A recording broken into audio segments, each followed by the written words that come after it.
All right, guys, we're back. This will be day 25 of work on the building. It's already Wednesday. The last 2 days I've spent just getting tools out of Comer, out of the shopping Comer, and getting them over here. I still got stuff over there. I'm hoping to get that wrapped up this weekend or first part of next week. But today I'm going to jump back on doing some work on the building, mainly trying to get those sections of floor demoed out behind me so that I can fix those big holes in the roof directly behind me and over here too. So both of those sections of floor are going to get demoed out, and we'll see what we got to do to get those replaced. I don't anticipate that taking me a super long time to get that floor in so that we can get up to those roofs, but you never know, things always pop up and take longer than you expect. So anyways, that's what we're working on today, and yeah, enjoy.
So we got the first section pretty much done. I got a few little inches over there. We'll be done with this first section. That went surprisingly fast, so it was pretty easy. So we're gonna keep pushing down. We're just trying to establish square lines as best we can.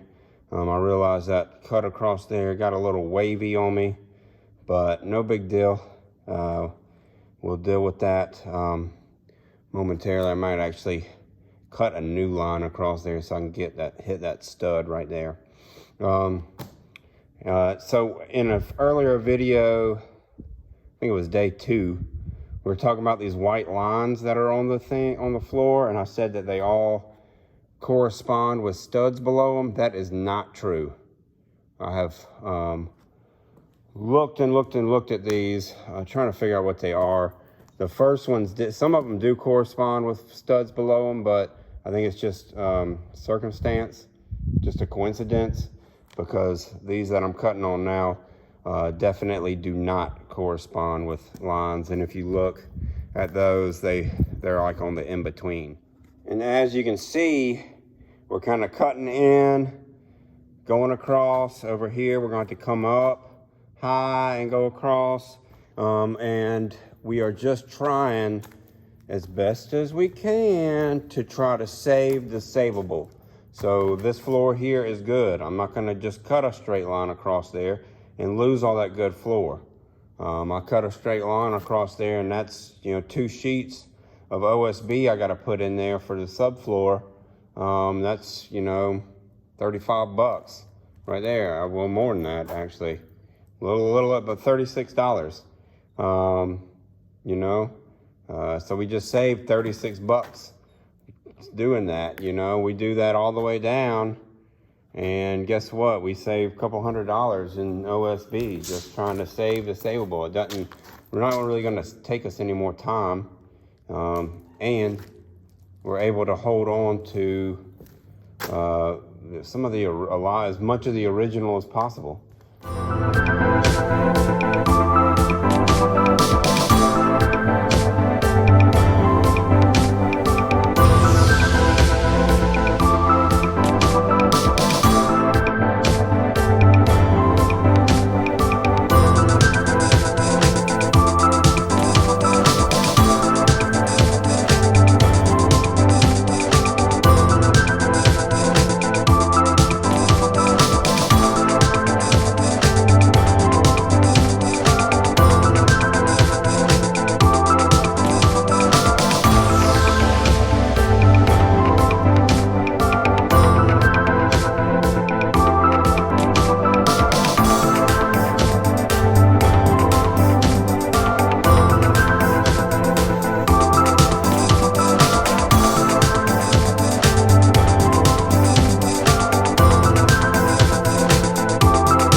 think I'm gonna call it a day. The sun's starting to set, and I gotta load my tractor and get out of here.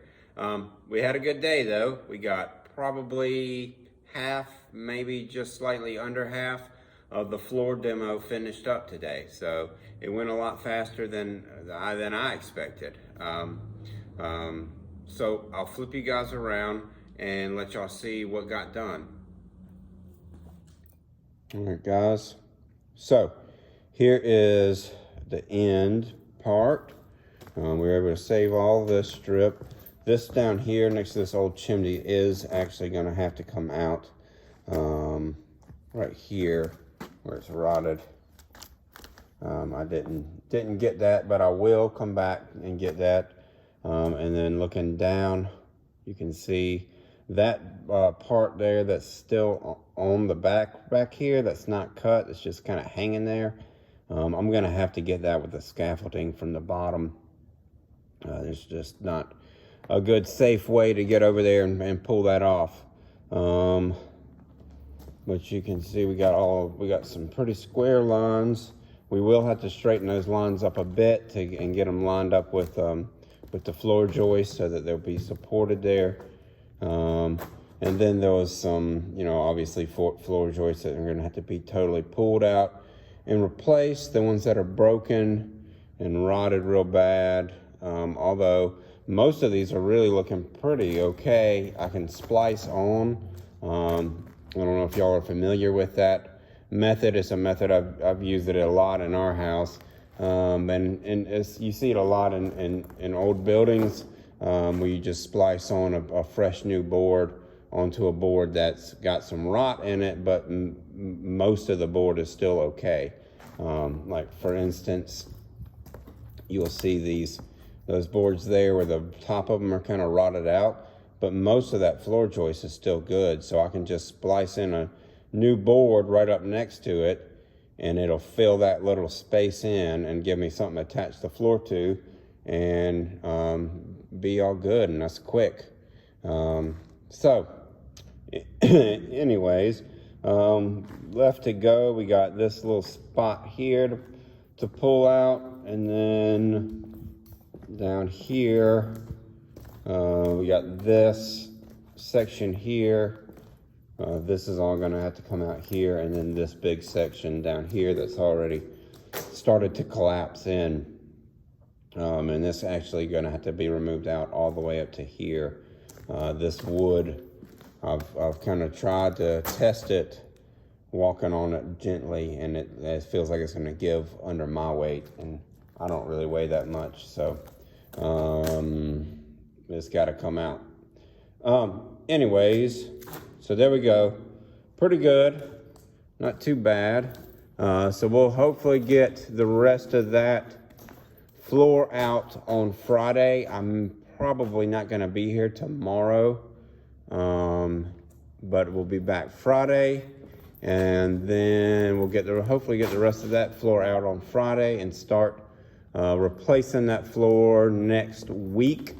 See where we get then, because as soon as we can get some floor replaced, I'm gonna go ahead and start pulling the roof down. So for instance, I'll probably replace, this section and maybe this section of floor, and go ahead and start pulling some roof down.